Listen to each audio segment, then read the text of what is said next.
आपने यकीनन बहुत सी कंट्रीज़ की फ्रीडम या इंडिपेंडेंस मूवमेंट की बहुत इंटरेस्टिंग स्टोरीज़ सुनी भी होंगी और पढ़ी भी होंगी। आप इनकलाब यानी रेवोल्यूशन के लफ्ज़ से भी फेमिलियर होंगे, जिसको सोचकर दिमाग में पॉलिटिकल वायलेंस के इमेजेस चलने लगते हैं, जो कि नेचुरल सी बात है क्योंकि हमारी ह्यूमन हिस्ट्री बताती ही यही है, जैसा कि फ्रेंच रेवोल्यूशन, ईरानियन रेवोल्यूशन और क्यूबन रेवोल्यूशन वगैरह वगैरह। लेकिन क्या आप जानते हैं कि दुनिया की मॉडर्न हिस्ट्री में एक इनकलाब ऐसा भी हुआ गुजरा है जिसमें 3 कंट्रीज़ ने मिलकर आज़ादी की जंग ऐसे लड़ी जिसका दुनिया में कोई प्रेसिडेंट ना था और ना अब तक है। ये कहानी है ईस्टर्न यूरोप के बाल्टिक कंट्रीज़ लाटविया, एस्टोनिया और लिथुआनिया की, जिन्होंने अपनी आज़ादी की जंग सिंगिंग को एज अ वेपन यूज़ करके लड़ी भी और जीती भी। जी हाँ, आपने सही सुना, ये कहानी है 20th सेंचुरी के बाल्टिक रेवोल्यूशन की, जिसे दुनिया द सिंगिंग रेवोल्यूशन के नाम से भी जानती है। ये कैसे मुमकिन हुआ कि सिंगिंग से एक मुल्क आज़ाद हो गए? इस नॉन वायलेंट रेवोल्यूशन की फैसिनेटिंग स्टोरी जानिए मेरे साथ। मैं हूँ गुल राना और आप देख रहे हैं अनकट एक्सप्लेन्ड।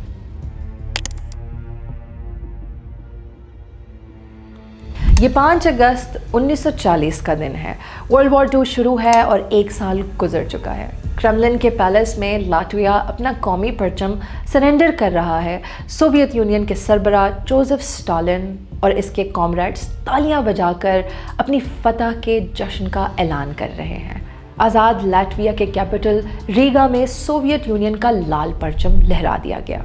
यही कुछ एस्टोनिया और लिथुआनिया के साथ भी हुआ। क्रेमलिन की कम्युनिस्ट रजीम ने इनको भी कब्जे में लेकर सोवियत यूनियन में शामिल कर लिया।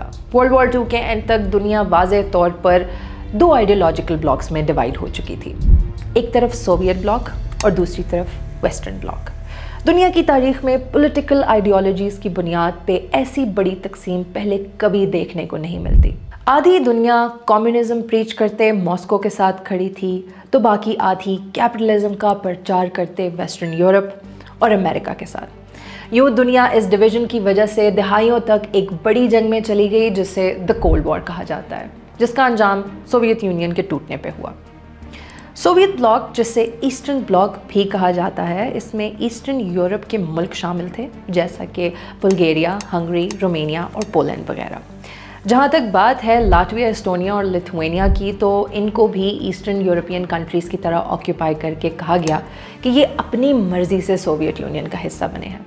आप सोच रहे होंगे कि आखिर स्टालिन के मॉस्को को इन छोटे छोटे और गरीब मुल्कों में क्या इंटरेस्ट था?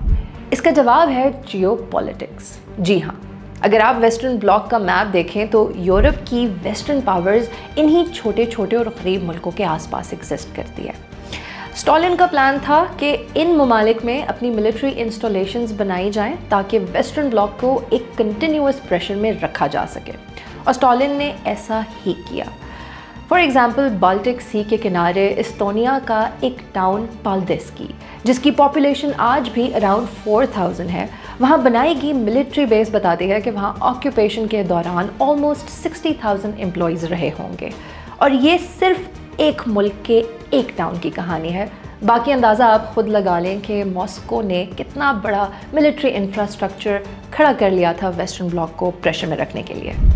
लेकिन दूसरी तरफ वेस्टर्न ब्लॉक ने ग्लोबल डिप्लोमेटिक फोरम्स पे स्टालिन रजीम को भरपूर तरीके से एक ऑप्रेसिव रजीम पेंट किया। सोवियत यूनियन को लेकर मुसलसल एलिगेशंस लगते रहे कि ये अपने ही लोगों को फ्रीडम ऑफ स्पीच से डिप्राइव कर रही है। इसी दौरान 1953 में आयरन हैंड जोसेफ स्टालिन की डेथ हो जाती है। यहाँ से शुरुआत होती है एक ऐसी सोवियत पॉलिसी की जिसने सोवियत सोसाइटीज़ में रिप्रेशन को कम करना शुरू किया। इसी पॉलिसी को डीस्टालिनाइजेशन रिफॉर्म्स के नाम से जाना जाता है, जिसे स्टालिन के बाद सोवियत यूनियन के सरबराह निकिटा क्रुश्चेव ने इंट्रोड्यूस करवाया। इसी पॉलिसी से सोवियत सोसाइटीज़ में पहली बार फ्रीडम ऑफ स्पीच नज़र आने लगी। लेकिन इस पॉलिसी की मोस्ट लिबरल फॉर्म हमें देखने को मिलती है जब मिखाइल गोर्बाचेव सोवियत यूनियन के हेड बनते हैं। उन्होंने ग्लासनॉट और पेरेस्ट्रोइका की पॉलिसीज़ अडॉप्ट की, जिसके मायने हैं फ्रीडम ऑफ स्पीच और इकोनॉमिक रिकन्स्ट्रक्शन। इस वक्त तक सोवियत सोसाइटीज़ में आज़ादी की क्रेविंग का एक वोल्केनो रेडी हो चुका था। मॉस्को को अंदाज़ा नहीं था कि बाल्टिक कंट्रीज़ लाटविया, एस्टोनिया और लिथुआनिया के लोग अपनी आज़ादी वापस लेने के लिए करने क्या वाले हैं। लेकिन ये अंडरस्टैंड करने के लिए पहले हमें इन लोगों के कल्चर को अंडरस्टैंड करना होगा। अगर आप बाल्टिक कंट्रीज़ के मैप को देखें तो ये तीनों छोटे छोटे कंट्रीज़ एक दूसरे के साथ साथ हैं। इनका कल्चर, लाइफस्टाइल ऑलमोस्ट सिमिलर है। कलेक्टिव सिंगिंग और आर्टिस्टिक एक्टिविटीज़ में पार्टिसिपेट करना इनके कल्चर का हिस्सा है। फॉर एग्ज़ाम्पल, एस्टोनिया की खूबसूरत कैपिटल टालिन का ये ग्राउंड, इसे देखकर आपको लग रहा होगा कि शायद ये कोई स्पोर्ट्स स्टेडियम है, लेकिन ऐसा बिल्कुल भी नहीं। ये एक टालिन सॉन्ग फेस्टिवल ग्राउंड कहलाता है। ये ground Estonian poet Johann Jannsen ने 1869 में बनवाया था और यहाँ मकामी लोग अपनी कल्चरल एक्टिविटीज़ करते थे, जिनमें सिंगिंग भी शामिल थी। Here is a fun fact. आज़ादी के बाद एस्टोनिया के इसी ग्राउंड पे Michael Jackson, Lady Gaga, Madonna और एल्टन जॉन जैसे बड़े नाम भी परफॉर्म कर चुके हैं। सो ये एक एस्टैब्लिश्ड फैक्ट है कि बाल्टिक लोग कल्चरली नॉन वायलेंट लेकिन कमाल के रेजिलिएंट हैं।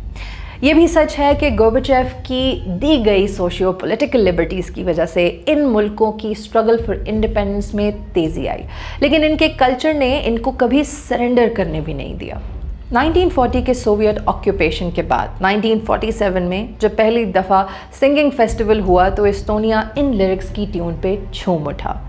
मो इसामा मो मिनो आर्म, जिसके मायने है ए मेरे अजदाद की ज़मीन, वो ज़मीन जिससे मुझे प्यार है।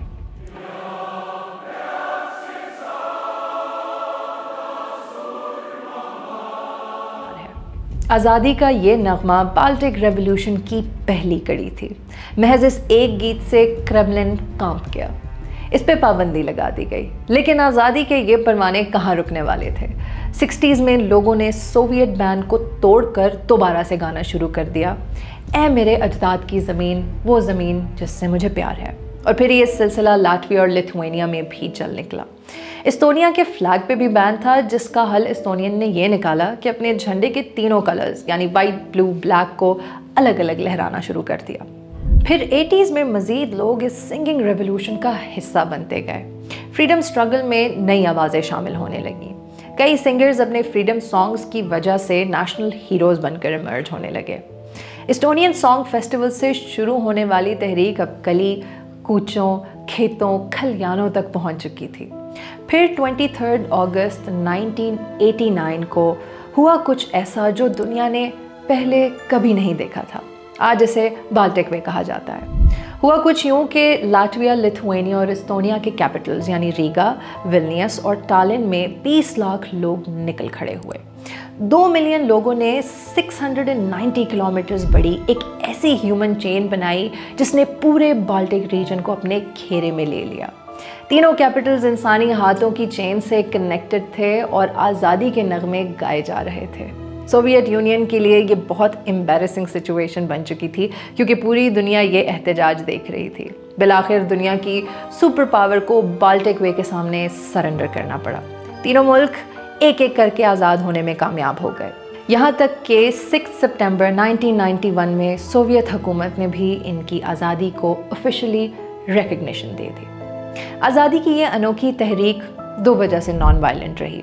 पहली वजह बाल्टिक कल्चर, जैसा कि मैंने एक्सप्लेन किया, और दूसरी वजह कंट्रीज़ की डिफेंस के हवाले से ऐसी कोई माइट भी नहीं थी कि ये दुनिया की सुपर पावर से लड़ जाते। लेकिन मॉडर्न हिस्ट्री की इस मिराक्युलस अचीवमेंट का क्रेडिट तो बहरहाल इन कंट्रीज़ की पब्लिक को जाता है कि इन्होंने बिना किसी वायलेंस के म्यूज़िक और सिंगिंग से वो कर दिखाया जो रहती दुनिया तक याद रखा जाएगा। अगर आप इनकलाब की इस कहानी के बारे में मज़ीद जानना चाहते हैं तो आप ये किताब ज़रूर पढ़ें।